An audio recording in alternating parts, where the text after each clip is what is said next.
안녕하십니까. 청소년 지도사 면접시험 대비 면접 강의를 시작하도록 하겠습니다. 이번 시간에 제1강 강의입니다. 우리는 앞에서 오리엔테이션에서 어떻게 면접시험이 이루어지고 그 다음에 면접을 준비할 때 어떤 것이 필요한지를 간단하게 40분 정도 오리엔테이션을 했습니다. 이제 본론으로 들어가서 여러분들이 가지고 있는 교재의 챕터 1 인성에 대해서 알아보도록 하겠습니다. 인성에 대해서는 많이 출제된다, 출제라기 좀 그렇고 물어본다라고 말씀드리진 않았죠. 인성에 대해서는 특정은 하긴 하되 많이 강조하고 있지는 않다라고 말씀을 드린 적이 있습니다. 자, 여러분들은 1강 강의에 그 첨부 파일이 하나 있습니다. 그 첨부 파일을 다운로드 받으시고요. 이 교재에 넣어드리려고 했는데 그것을 제가 미처 생각하지 못하고 빠뜨렸습니다. 죄송합니다. 첨부 파일을 여러분들이 다운로드 받으셔서 그 부분을 보시면 될 것 같습니다. 자, 제가 이제 인성에 대해서 하겠는데 첫 번째가 간단한 자기소개입니다. 자기소개를 해 보십시오라고 하는 것인데요. 잘 나오지 않을 수도 있다라고 말씀을 드렸습니다. 여기에서 전공이라든지 소속이라든지 직급이라든지 직위라든지 심지어 이름까지도 언급하지 않는 게 좋습니다. 여러분들이 이제 지금 준비하고 있는 여러분들이 어느 정도의 청소년 분야의 유명 인사일 수도 있습니다. 따라서 그러한 것들이 면접 시험에 영향을 끼칠 수 있기에 이 이름도 이야기하지 않는 것이다. 이렇게 생각하시면 되겠고요. 자기소개를 자신의 성장 과정과 연결해서 소개를 하고 자기소개는 역량, 경험, 그 다음에 청소년 지도사로서의 활동 포부 이런 것들을 30초 정도 이야기를 하는 것인데요. 여기에서 저는 어떤 기관에서 소속돼서 팀장으로 일하고 있습니다. 이런 거 말할 필요 없다 이거고요. 여러분들의 학교 출신이요. 자, 예를 들어서 숭실대학교 무슨 학과를 졸업했다. 이런 이야기 그런 것도 하실 필요 없다 이 말입니다. 그런 것들을 하면 어떤 면접위원은 좀 민감해하고 감점을 줄 수도 있어요. 그래서 그런 부분들을 잘 체킹해 주시면 되겠습니다. 자, 여러분들이 첨부 파일 다운로드 받은 걸 좀 간단하게 보겠습니다. 안녕하십니까. 남을 배려하고 존중하는 장점을 지녀 청소년의 건강한 성장을 도와줄 준비된 지원자입니다. 이렇게 하면 돼요. 저의 장점은 이타심과 남다른 책임감입니다. 풍부한 사회 경험을 하면서 맡은 바 임무를 책임성 있게 잘 수행하였습니다. 그리고 항상 남을 배려하는 마음과 행동 실천으로 주위로부터 많은 인정도 받았습니다. 저는 청소년과 청소년 정책에 관심을 많이 가지고 있으며 청소년의 성장과 발달을 위해 헌신하고자 청소년 지도사 자격을 취득하려고 합니다. 지금 이 단락, 이 패러그랩은 1급, 2급, 3급에서 조금 다를 수 있어요. 1급을 준비하신 분과 2급을 준비하신 분과 3급을 준비하신 분이 좀 다를 수 있다. 여기 되게 이제 청소년과 청소년 정책에 관심을 많이 가지고 있고 성장과 발달을 위해 헌신하고자 청소년 지도사 자격을 취득하고자 한다. 이때는 되게 3급 자격을 준비하신 분들이 여기에 이제 해당될 수가 있어요. 2급을 준비하신 분들이나 1급을 준비하신 분들은 조금 더 전문성의 포함된 이야기를 해야 될 것 같습니다. 청소년 지도 전문가로서 청소년들이 건강한 청소년기를 보내며 더 나아가 사회에 적응하며 기여하는 성인으로 성장할 수 있도록 저의 모든 역량을 발휘해보고 싶습니다. 이렇게 말씀하시면 되겠죠. 여기 있는 것을 그대로 하라는 소리가 아니라 여기에 있는 것을 좀 이렇게 샘플로 생각을 하셔서 여기를 이러한 내용들을 여러분들이 좀 순서는 맞춰야 돼요. 장점이고 그 다음에 그 장점에 대한 이야기를 간단하게 하고 그 다음에 청소년 청소년 지도사가 되고자 하는 동기, 그 다음에 어떤 포부를 갖고 있는지 그러한 순서는 좀 잡아주시고 그 다음에 1급, 2급, 3급마다 좀 틀리고 여러분들 장점도 틀리잖아요. 여기서는 지금 이타심하고 책임감이라 했지만 여러분들이 풍부한 현장 경험이라고 할 수도 있어요. 현장 경험을 할 수 있고 그 현장에 대해서 아주 직접적이고 누구나 다 할 수 있는 그런 이야기를 해서는 안 되고 많은 현장 경험이 있다. 그리고 청소년 지도의 경험도 있다. 그런데 이제 좀 그렇죠. 예, 상급을 준비하신 분들은 자격증도 없는데 어떻게 지도 경력이 있었겠습니까? 2급이나 1급에 해당되는 분들이 그런 이야기를 할 수가 있겠죠. 자, 주의사항만 잘 보시고요. 주의하시고 하시면 될 것 같습니다. 자, 자기소개는 이 정도로 하시죠. 그 다음에 두 번째입니다. 청소년 분야와 관련된 실무 경험이 있다면입니다. 자, 실무 경험이 있다. 말 그대로 경험만 이야기하셔야 돼요. 경험만. 자, 뭐 이렇게 앞에서 했던 거와 계속해서 연장해서 이야기할 건데 뭐 직위라든지 기관이라든지 소속이요. 그런 것들을 말씀하지 마시고 청소년 분야와 관련된 경력, 경험 그런 것들만 이야기를 하시면 되겠습니다. 어떤 프로그램을 운영해 보았다 이런 거. 그 다음에 청소년 지도사에서 뭐 예를 들어서 1급을 준비하신 분들, 1급을 준비하신 분들, 2급을 준비하신 분들은 슈퍼바이저로서의 역할도 해보았다. 이런 것을 이야기하시면 좋을 것 같습니다. 자, 개별적으로 작성을 해보시고요. 그 다음에 세 번째입니다. 자신의 청소년기 시절은 어땠는지라고 했습니다. 인성이죠. 앞에서 제가 OT에도 말씀드렸는데 청소년기에 힘들었던 것이라면 같은 시기에 사춘기를 맞았던 동생들의 일탈을 막는 것이었습니다. 자, 가정의 경제적인 어려움으로 인하여 많이 힘들었지만 현명하신 어머님의 가르침과 주위의 많은 이웃과 선생님의 도움으로 경제적인 어려움을 이겨내고 성실한 자세로 청소년기를 보낼 수 있었습니다. 청소년기에 약간 어려웠던 점 그런 것들을 이야기를 하고 그 다음에 그 어려웠던 점을 어떻게 극복했었는지 그러한 것들이 지금 여기에 묻어져 있습니다. 이 내용들을 좀 참고하시고 여러분들의 청소년기를 이 정도의 분량이면 되죠. 이 정도의 분량으로 너무 길지 않게 이 정도의 분량으로 해서 한번 개별적으로 작성해 보시기 바랍니다. 자, 이제 4번인데요. 청소년 지도사를 취득하게 하고자 하는 계기는 뭐냐? 상당히 이제 이거는 의미가 있어요. 이거는 이제 물어볼 수 있는데 청소년 지도사가 되고자 하는 동기 이런 것들과 연관성이 있겠죠.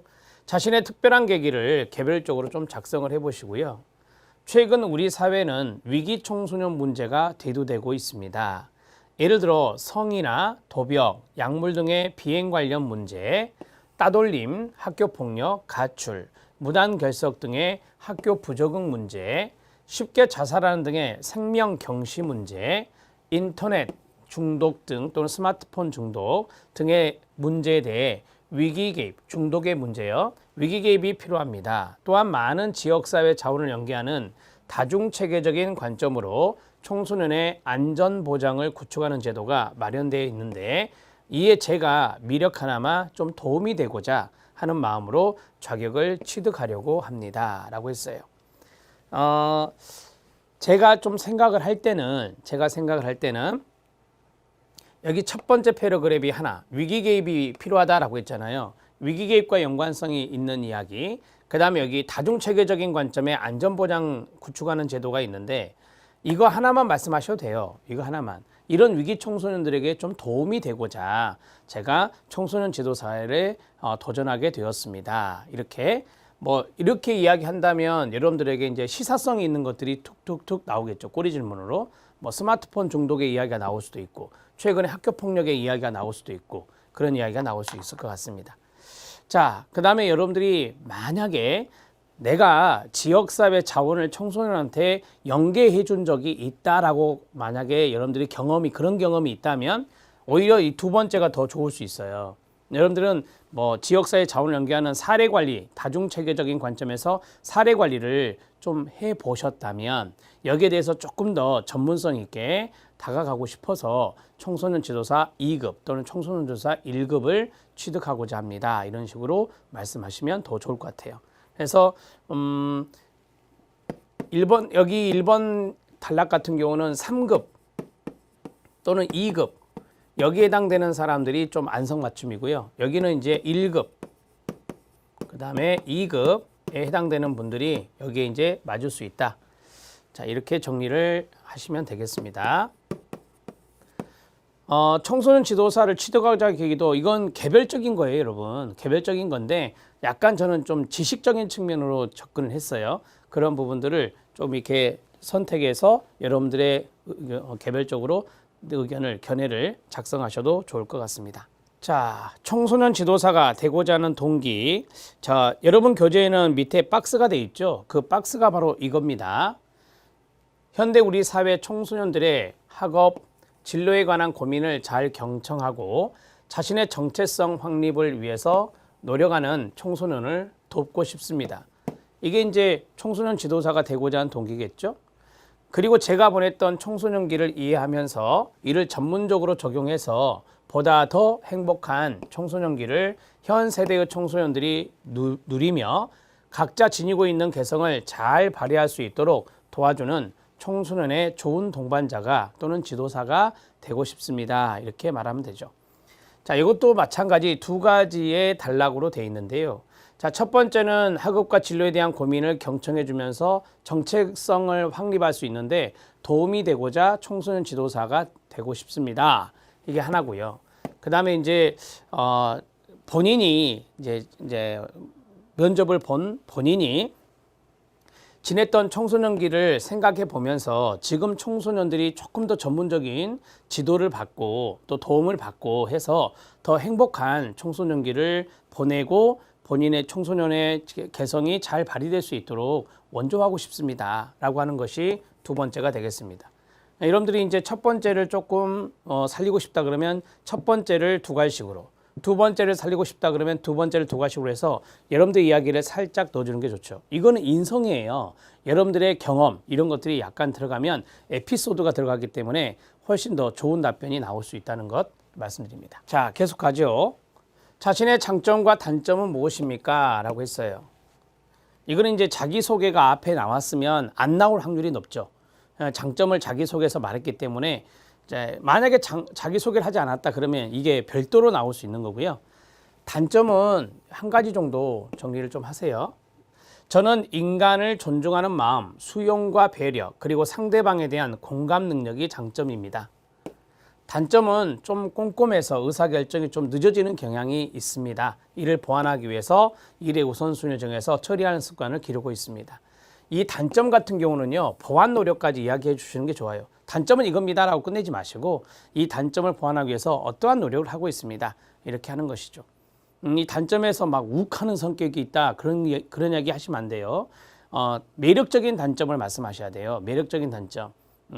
좀 이렇게 너무 꼼꼼한 것도 단점이 있을 수 있잖아요. 이렇게 너무 꼼꼼해서 의사결정이 좀 늦을 수 있다라고 하는 거. 이런 것들을 우리가 매력적인 단점이라 하거든요. 오지랖이 좀 높습니다. 이것도 매력적인 단점이 될 수 있어요. 그러한 단점들은 괜찮지만 좀 성격이 공격적이다, 욱하는 성격이 있다. 이런 것들은 좋은 단점이 아니잖아요. 그런 것들은 피하시기 바랍니다. 자, 이 장점과 단점을 여러분들이 이야기를 하시고 여기서 이제 꼬리 질문으로 그 장점을 발휘했던 경험 그걸 물어볼 수도 있거든요. 근데 되게 이제 여기서는 장점과 단점 듣고 끝내는 경우가 많습니다. 자, 정리가 됐고요. 그 다음에 6번입니다. 청소년 지도사로서 요구되는 자질은 뭐냐? 자신의 일을 겸비하고 있는지. 자, 여기 6번도 중요하죠. 청소년 지도사의 자질입니다. 청소년 지도사의 자질은 뒤에서도 이제 나올 수도 있는데요. 청소년 지도사는 청소년의 마음을 충분히 이해하고 청소년을 존중할 줄 아는, 그렇죠? 이거요. 인간적인 자질, 즉 예술가적 자질을 갖춰야 된다. 이게 하나고요. 자, 그 다음에 두 번째는 뭐냐면 더 나아가 관련 전문 지식을 함양하여 전문성을 갖추고 과학자적인 자질, 이 과학자적인 자질을 전문적 자질이라고 그래요. 전문적 자질. 이게 2가 되는 거예요. 이게 요구된다고 생각합니다. 자, 끝났잖아요. 자, 청소년 지도사로서의 자질이 뭡니까? 라고 하면 네, 저는 전문적인 자질과 인간적인 자질이라고 생각합니다. 청소년 지도사로서의 관련 지식을 잘 함양하는 전문적인 자질과 그 다음에 클라이언트인 청소년의 마음을 잘 이해하고 그 마음을 또 수용하고 공감해주는 그러한 인간적인 자질도 필요하다고 생각합니다. 여기서 끝냈잖아요. 그러면 이제 두 번째 질문은 자신은 이를 겸비하고 있는지라고 했잖아요. 저는 이러한 자질은 함양하고 있으며 부족한 점이 있다면 개선해서 나가는 발전적인 모습을 보여드릴 자신이 있습니다. 이게 약간의 겸손미잖아요. 저는 그것을 갖추고 있다고 생각하지만 만약에 부족한 점이 있다면 이 부분에 대해서 충분히 보완해 나가면서 더욱더 발전해 나가도록 하겠습니다 하고 마무리 짓면 되는 거예요. 자, 앞에는 그럴싸한데 뒤에를 흐리면 안 돼요. 이게 용도사미가 되거든요. 그래서 끝까지 받쳐주는 답변 연습을 해 주시는 게 좋다. 6번 같은 경우는 시험에 잘 나오는 거잖아요. 면접에서. 자, 그 다음에 7번입니다. 자신이 본받고 싶은 위인에 대한 이야기입니다. 위인에 대한 이야기인데 부모님이다 그러면 아니죠. 부모님은 위인이 아니시잖아요. 앤 설리번을 이야기했어요. 설리번 선생을 이야기했는데 앤 설리번은 헬렌 켈러의 선생님으로 유명한 미국의 교육가입니다. 어린 시절 장애를 지녔던 설리번 또한 커다란 아픔을 겪었기에 헬렌을 이해하려고 노력하면서 열정과 사랑으로 헬렌을 가르쳤습니다. 이게 바로 지도예요. 지도. 청소년 중에 장애 청소년이 있을 수 있잖아요. 그러면 그 장애 청소년이 장애를 잘 극복하고 이겨낼 수 있도록 지도하는 거죠. 그러한 지도의 의미에 상당히 이 위인, 즉 앤 설리번이라는 선생을 나는 존경합니다. 그러한 것들을 보여주는 것입니다. 그녀의 인생을 풍요롭게 만들 수 있었습니다. 이처럼 저도 많은 청소년들을 이해하면서 아픔을 나누고 청소년들이 보다 더 잘 성장할 수 있는 버팀목이 되고 싶습니다. 지도사가 되고 싶습니다. 이렇게 정리하시면 되죠. 여러분들은 본받고 싶은 위인이 설리번 선생 말고 다른 분이 될 수도 있어요. 헬렌 켈러가 될 수도 있고요. 이해되시죠? 부모님은 말씀하시는 거 아니에요. 존경하는 사람이 누굽니까? 그런 부모님이 나올 수 있지만 위인이라고 그랬잖아요. 경청을 잘해야 돼요. 위인은 다른 여러분들이 역사적으로 있는 그런 사람들을 뽑되 청소년 지도사, 그러니까 지도하는 능력, 리더십이랄까요? 그런 것들이 있는 사람들을 좀 생각해 내는 것이 좋을 것 같습니다.